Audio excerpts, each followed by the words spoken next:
dia, boa tarde ou boa noite, seja lá a hora que você estiver me ouvindo. Eu sou o Leonardo, sou filho de Dona Maria e seu Clodoardo. Eu sou neto de Dona Antonieta e João Moreira. Sou neto de Orozimbo e de Teresa. Eu bem que podia falar para vocês de quem que eu sou bisneto, mas essa história ia acabar indo muito longe. A questão é uma só, que esse pessoal tudinho aí que eu falei para vocês foi quem me inspirou a estar aqui hoje, vivendo meu sonho de vir para a roça. E eu vou contar para vocês um pouquinho do meu processo de transição. A gente sempre ouviu os nossos antepassados contarem com muito saudosismo e saudade do tempo que eles viviam na roça. E os nossos ancestrais fizeram o êxodo rural, que nada mais é se mudar para a cidade vindo do matagal. E na nossa geração, que nasceu e cresceu na cidade, estamos querendo fazer o oposto, o êxodo urbano. Estamos saindo da cidade e para o matagal voltando.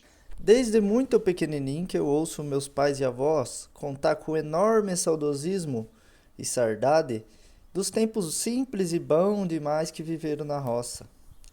Era um tempo bom, que nós usava a banha de porco para cozinhar, a enxada para trabalhar e os burrinhos para andar. Era pouco o que nós tinha, mas era muito o que nós dividia. Afinal, em terra de saci, uma carça dois vestia. Dá para sentir muitas coisas na palavra do meu velho.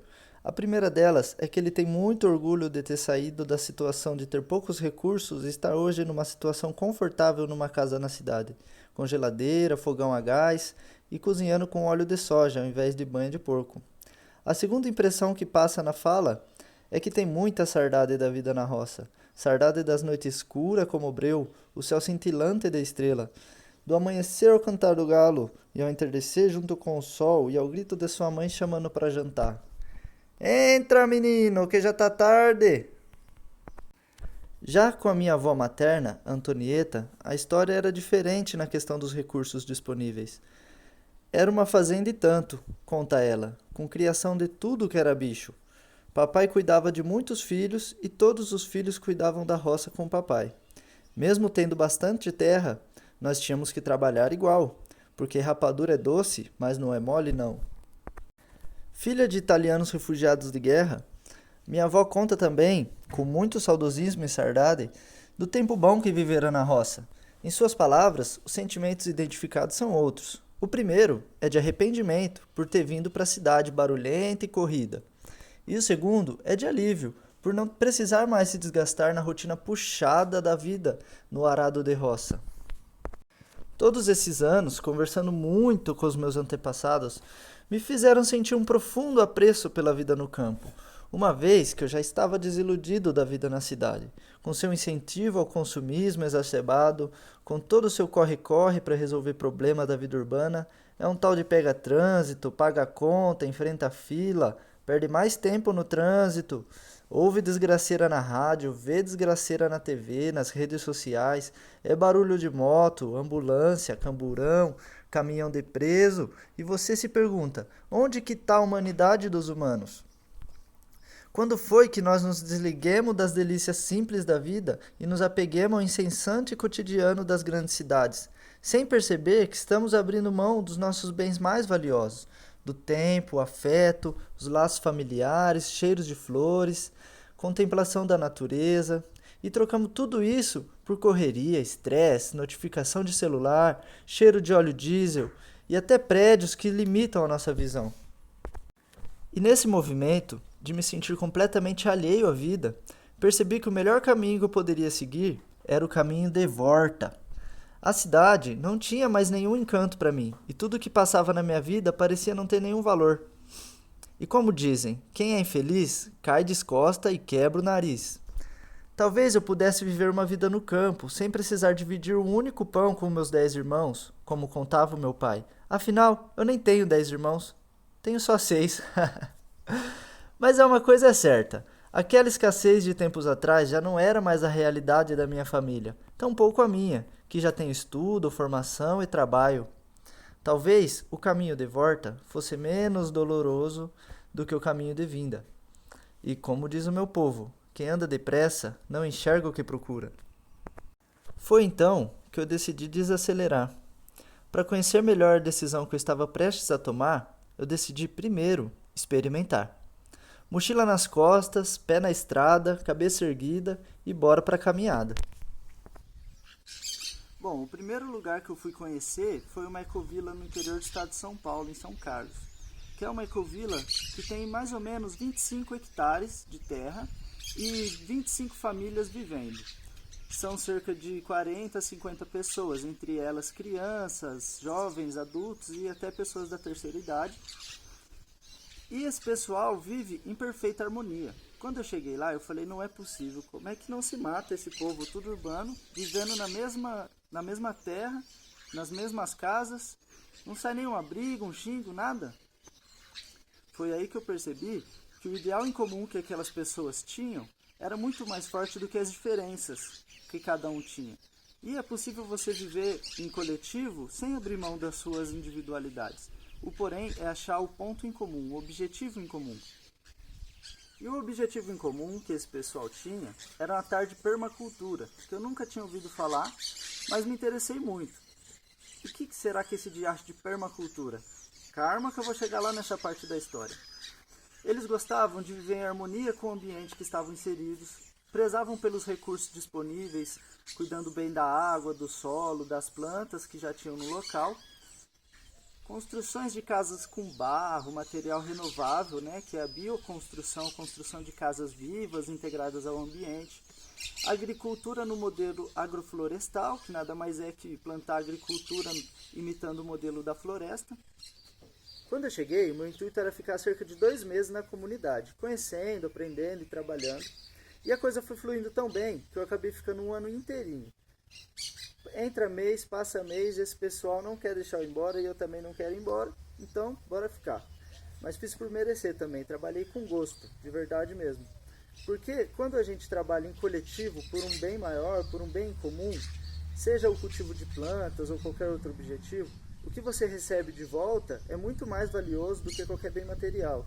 É recompensa, companheirismo e atingir um objetivo em comum. E quando você vê o seu trabalho frutificando, nada paga. E a coisa nessa comunidade foi muito boa porque eu aprendi, o meu caminho de volta poderia ser mais tranquilo e harmonioso, não precisava ser brusco. E aprendi que para viver na roça ou na comunidade rural, você não precisa ser um ermitão das montanhas. Não precisa abrir mão da tecnologia, dos confortos dos tempos modernos. Isso é uma falácia que existe, de que você vai mudar para o campo e vai viver isolado do mundo. Não, não, não. Aqui a gente tem internet, a gente usa as redes sociais, trabalhamos pela internet, enfim, abriu as possibilidades. E eu percebi que as histórias de dificuldades contadas pelos nossos antepassados, elas não eram de dificuldade por terem acontecido na roça, e sim por terem acontecido em outra época, em outras condições. Hoje o homem no campo pode muito bem ter o seu arado, sua horta, e ter um smartphone, uma televisão, e viver completamente conectado como todas as pessoas que vivem na cidade também. Quando eu me despedi da comunidade, eu decidi que eu ia continuar viajando para conhecer outros sítios, outros modos de viver, até me adaptar ao melhor estilo de vida que seria para mim quando eu voltasse para o campo, quando eu voltasse para a roça. E cada lugar que eu passei, cada pedacinho de chão que eu pisei, as pessoas que eu conheci, deixaram muito dentro de mim e eu espero ter deixado um pouquinho dentro delas também, porque é uma experiência única de conhecer modos de vida diferentes, culturas diferentes. Você acaba aprendendo muito sobre você mesmo e sobre o seu entorno. E numa dessas andanças foi que eu conheci a mais bela moça, que já dividiu comigo muita história. Me ensinou que a dois, se um faz o almoço, o outro faz a janta. Se um está desiludido, o outro traz a esperança. Quando um traz a comida, os dois enchem a pança. E para ajudar, a fulana era lá da minha região, dos interiorzinhos de São Paulo, de uma cidadezinha menor que Unha de Mutuca.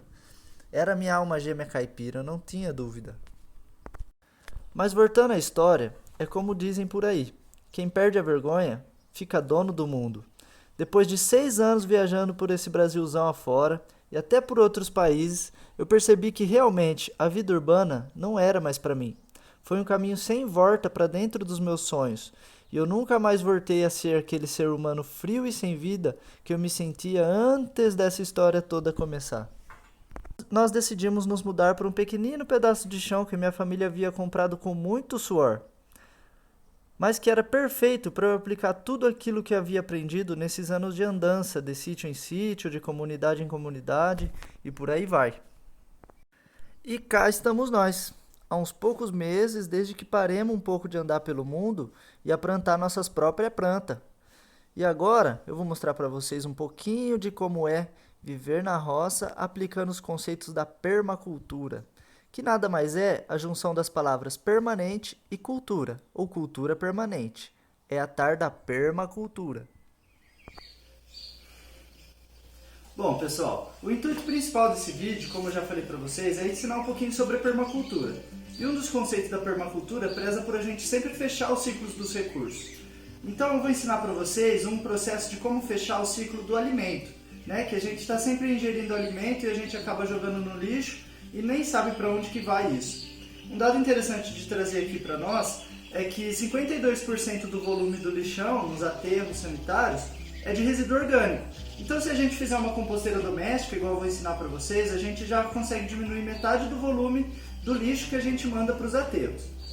Então, como eu falei para vocês, eu vou ensinar vocês a confeccionar uma composteira doméstica, que nada mais é um processo de decomposição dos seus restos de alimentos, casca de fruta, borra de café e outras coisas que você pode jogar na composteira. Com o tempo, através do processo aeróbico e microbiológico, os restos de alimentos vão se transformar em adubo. E esse adubo você pode jogar na sua horta e assim gerar mais alimento, fechando o ciclo do alimento. Então vamos lá aprender? Bom, você vai precisar de materiais básicos. 3 baldes com tampa iguais, porque eles precisam se encaixar um em cima do outro. É preciso que eles fechem bem. E aí você precisa de 3 baldes iguais. Você vai precisar também de um punhadinho de terra. Terra do chão, qualquer terra que vocês conseguirem ter acesso. Um pouquinho de palha seca, pode ser pó de serra para quem mora na cidade, só ir numa madeireira e pedir um pouco de pó de serra que eles arrumam de graça. Aqui, né, como a gente mora na zona rural, eu peguei palha seca mesmo, pode ser folha de árvore, qualquer material orgânico seco. A gente vai precisar também de algumas minhoquinhas. Aqui no caso, eu peguei a minhoca californiana. Ela é muito usada em pesca, então em casa de pesca você consegue facilmente, mas também pode ser a minhoca brasileira. Só cavucar qualquer buraco no chão que você encontra a minhoca, é muito fácil de encontrar. Elas vão fazer o mesmo processo. Por que eu peguei a minhoca californiana? Porque a minhoca californiana ela é mais esfomeada. Então ela já come o alimento antes dele se decompor. Você joga o alimento ali, se ela achar, ela já vai mandar para o bucho. Então por isso que eu uso ela. Então vamos lá confeccionar a composteira? É muito fácil. Como eu disse, 3 baldes, um em cima do outro. Vou explicar para vocês qual vai ser a função de cada balde. O de baixo, primeiro, ele vai ser o coletor do humus. O processo de decomposição vai gerar um líquido rico em todos os macro e micronutrientes, que vai ser armazenado nesse último pote. Os 2 potes de cima vão ser as caixas de compostagem, onde a gente vai armazenar as minhocas e o resto de alimentos para ela fazer essa decomposição e mandar o humus aqui para baixo. Então vamos lá. A gente começa furando o fundo dos baldes. A gente precisa de uma faquinha de serra para fazer furinhos aqui embaixo do balde, para que esse humus de minhoca consiga descer de um balde para o outro.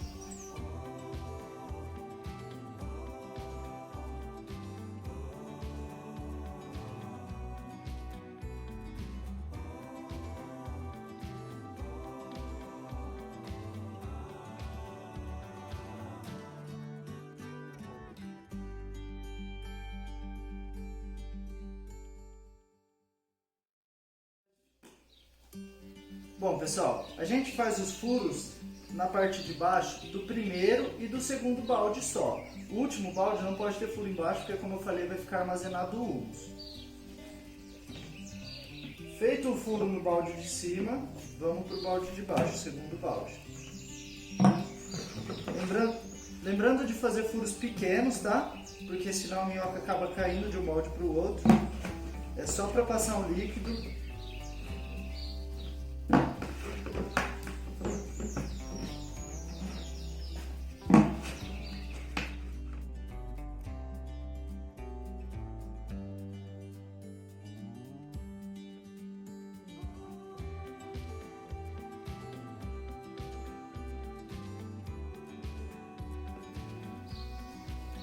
Pronto, furados os 2 baldes na parte de baixo. Agora o que a gente vai fazer? Arrancar o miolo da tampa do balde do meio para que esse líquido consiga acessar o balde de baixo. Então a gente vai aqui arrancar só o miolo da tampa, porque o outro balde tem que ter apoio aqui em cima, né? Então, vamos lá.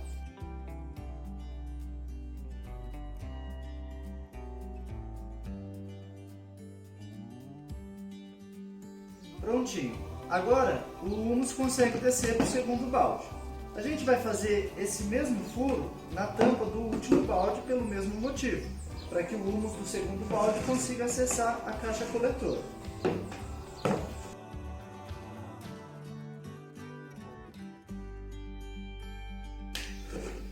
Então, as 2 tampas de baixo têm furo, da caixa coletora e da caixa do meio, e a da caixa de cima não vai ter. E os 2 baldes de cima tem furo no fundo, certo? É importante ressaltar que esses baldes eu consegui de maneira gratuita. Fui numa casa de salgados que tem aqui na minha cidade, em Bauru, e pedi para eles balde de descarte com tampa. Tem balde de margarina, manteiga, chantilly, cobertura, então pode ser em qualquer padaria, enfim, é bem fácil de conseguir, tá bom? Tem alguns lugares que vendem também, mas é super possível conseguir gratuitamente. Agora que a gente já fez os furos embaixo e nas tampas, a gente vai fazer furos laterais, porque a minhoca precisa de oxigênio, então precisa que tenha passagem de ar aqui dentro. Esses furos são menos furos do que embaixo, porque é só para ter uma entrada de ar mesmo. A gente vai fazer no topo do balde, para que a terra não fique caindo pelas laterais. Então, faz um furinho aqui.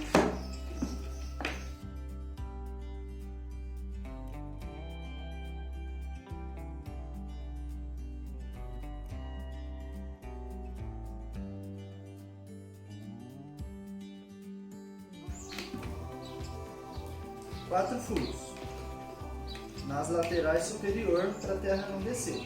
E no balde do meio a mesma coisa. Vou fazer 4 furos.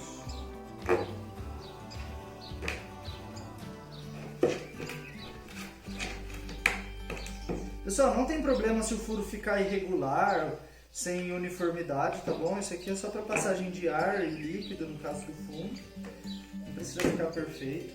Se você quiser fazer uma composteira caprichadinha e tudo mais, é interessante, dá para você pode encapar a composteira com algum tecido estampado, pode fazer esses furos com furadeira também para ficar mais uniforme, mas eu estou mostrando aqui a maneira mais básica de fazer isso, para vocês entenderem que não tem segredo nenhum, é bem fácil.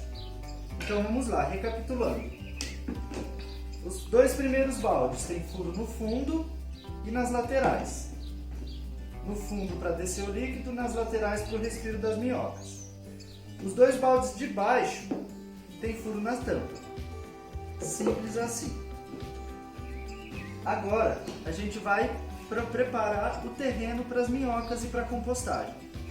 É bem simples. A gente vai começar com o balde de cima.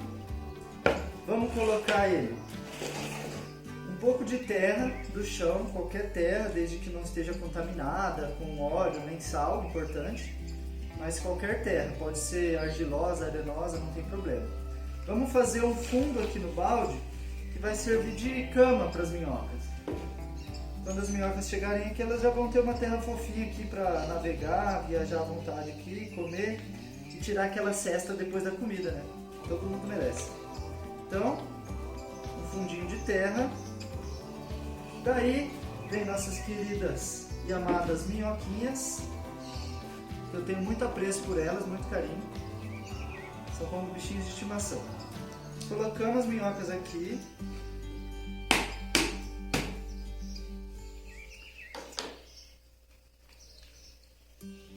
E o básico da composteira está pronto. Agora a gente vai colocar os alimentos. Trouxemos aqui borra de café, pode ir na composteira, casca de frutas em geral, pode ir na composteira, só evitar excesso de cítricos. Limão e laranja, um pouquinho, um limãozinho, uma laranjinha às vezes, pode, não pode muito. Se você tiver excesso de cítricos, deixa secar no sol, depois de seco, põe na composteira. Mas é bom evitar cítricos. Casca de frutas em geral, exceto cítricos, com cautela nos cítricos. Casca de ovo à vontade, se você comer 1000 ovos por dia, pode pôr na composteira. Dá uma quebradinha aqui para ajudar as minhocas. A casca de ovo adiciona cálcio na terra. A casca de banana adiciona potássio. Você pode jogar ela inteira, mas eu prefiro picar para facilitar o trabalho das minhocas. Aliás, a alimentação das minhocas. Desfaço elas em pedaços menores. E aí está. E a borra de café, nossa querida borra de café, vai adicionar carbono na terra. Então aqui a gente já tem os 3 macronutrientes mais importantes para as plantas.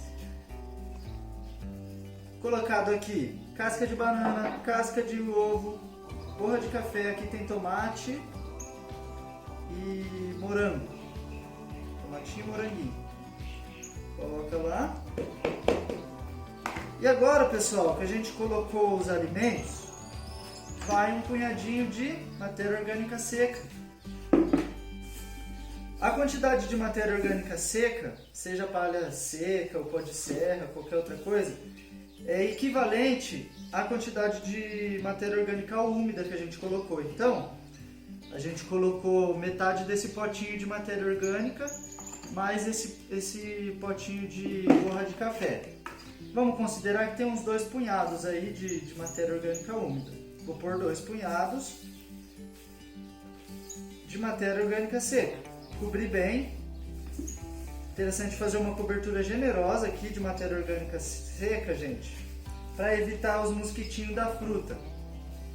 A composteira não atrai mosca, não atrai mosquitos em geral, não atrai insetos. Mas ela atrai aquele mosquitinho bem pequenininho, que é o mosquitinho da fruta que a gente fala. Então, se você fizer uma cobertura de matéria seca bem generosa aqui, já veda, acabou o problema do mosquitinho da fruta. E o resultado final é assim: uma camada orgânica seca, por baixo tem o orgânico úmido, as minhocas e a terra.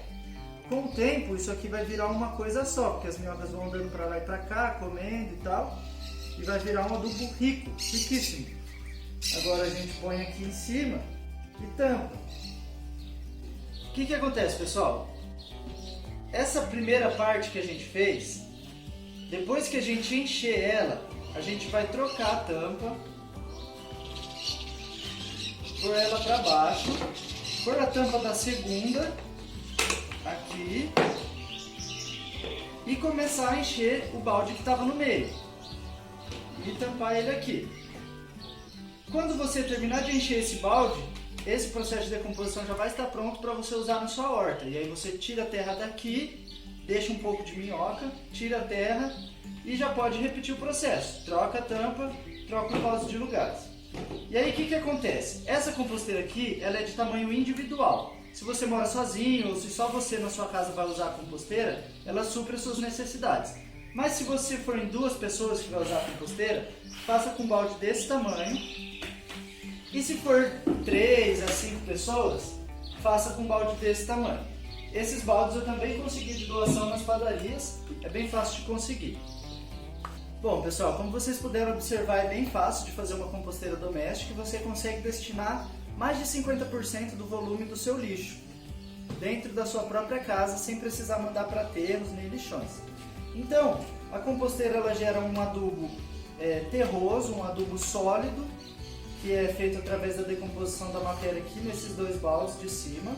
E ela também gera um adubo líquido que vai ficar armazenado aqui, que é o humus de minhoca. O que é o humus de minhoca? O humus de minhoca é um produto gerado daqui da decomposição de frutas, que gera um líquido e vai sendo armazenado aqui. Ele também não tem cheiro, ele tem uma cor escura e ele pode ser usado aplicando diretamente na terra, diluído em 1:10. Então você pega esse líquido, Se você pegar 100 ml desse líquido, você mistura em 1 litro de água. Se você pegar 200 ml, 2 litros de água, 1 para 10, e você pode aplicar na terra, em volta da sua planta. E ele também pode ser um adubo foliar, só que para isso você precisa diluir 1 para 20. Então se você pegar 100 ml de humus, você dilui em 2 litros de água para aplicar nas folhas. Ele serve como inseticida e também ajuda a combater fungos e outras pragas que atacam as plantações. Então agora a gente vai mostrar na prática como que esses adubos são aplicados. Bora lá? Bom pessoal, como eu já tenho a minha composteira faz anos que eu trabalho com compostagem, eu já tenho um pouco de humus aqui, vou tentar mostrar para vocês. É um líquido bem escuro, preto, não tem cheiro nenhum, posso te garantir. E agora a gente vai fazer as duas misturas, para aplicar na terra e para aplicar nas folhas. Aqui, esse pote tem 1 litro e aqui tem 2 litros. Então vamos por partes. Para aplicar na terra, 1 para 10. Se aqui tem 2 litros, eu vou colocar 200 ml. Eu tenho um medidorzinho, mas você pode fazer no olho também, vai medindo com dedos assim, ó, por exemplo. Tem cerca de 10 dedos aqui, eu vou colocar então 1 dedo a mais de humus. O potinho tem 100 ml mesmo. Para 2 litros vão 200 ml.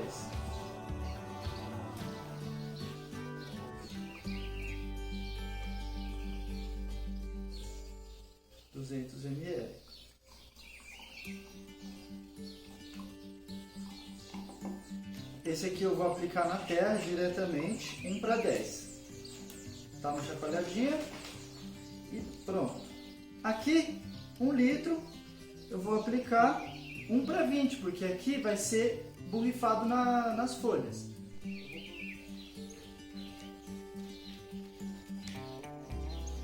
Bora lá na horta aplicar então o adubo?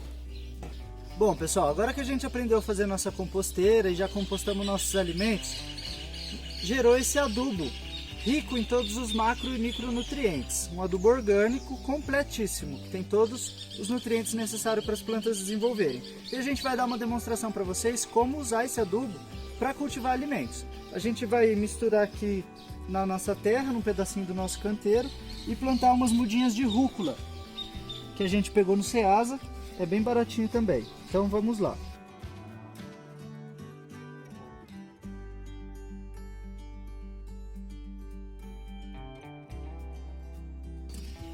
Vou jogar aqui meu adubo. É pouquinho pessoal, mas é só para uma demonstração.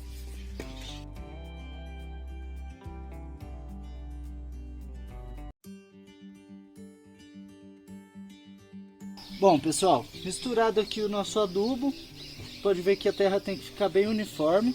A gente vai preparar os berços para receber nossas mudas.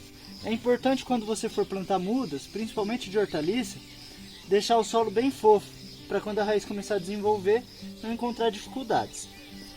Então vamos lá. A gente tem que deixar aqui um espaçamento de 2 palmos para cada muda. Esse daqui é um pé de pimentão, ele vai crescer um pouco mais, então não tem problema se eu colocar uma muda de hortaliça aqui pertinho dele.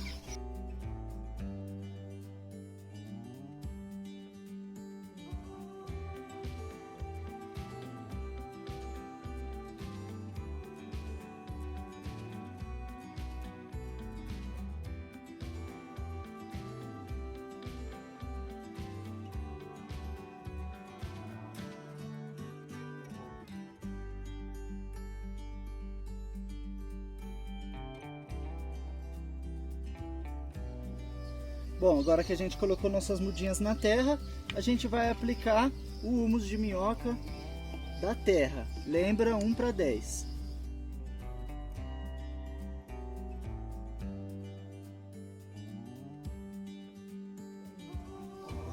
E agora eu vou mostrar para vocês a aplicação foliar. A gente está com um problema de formigas aqui na chácara, que elas estão atacando nossas plantas. Então a gente vai aplicar o humus de minhoca para ver as formigas irem embora. Pode aplicar sem dó, tá pessoal? Procurar aplicar esse foliar quando o sol já estiver baixo.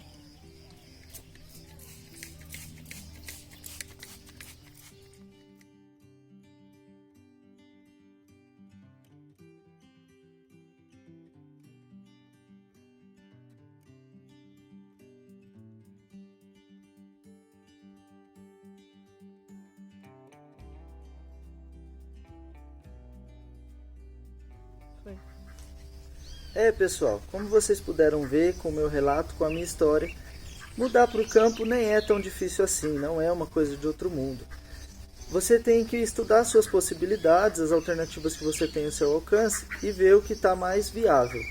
Se você tiver um pedaço de terra, ótimo. Se não tiver, você pode fazer parceria com quem tem, pode trocar estadia por serviço, por exemplo, ou algum outro acordo. Você pode inclusive alugar uma casa no sítio. Nem é tão caro, é mais barato do que na cidade, na verdade. Tem alguns amigos meus que fizeram esse processo de transição alugando uma casa no campo e encontraram aluguel de 400, 500 reais. Pode ter mais, pode ter menos, tem que procurar. Agora que vocês conhecem um pouquinho da minha história, ficou mais fácil perceber que não é tão difícil assim fazer a transição, existem várias maneiras.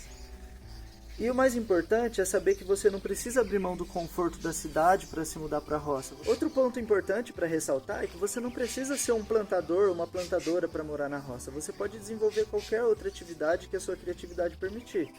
Desde criar galinhas, fazer doces com as frutas das épocas, mas você também pode, por exemplo, ser um programador de site, ser um vendedor online, por que não? É tudo uma questão de você estudar o que é melhor para você, o que você pretende e como você vai aplicar isso. Mas o mais importante é entender o conceito da permacultura, que é o principalmente você começar onde você está com o que você tem, agora. Como não é tão difícil, bora começar?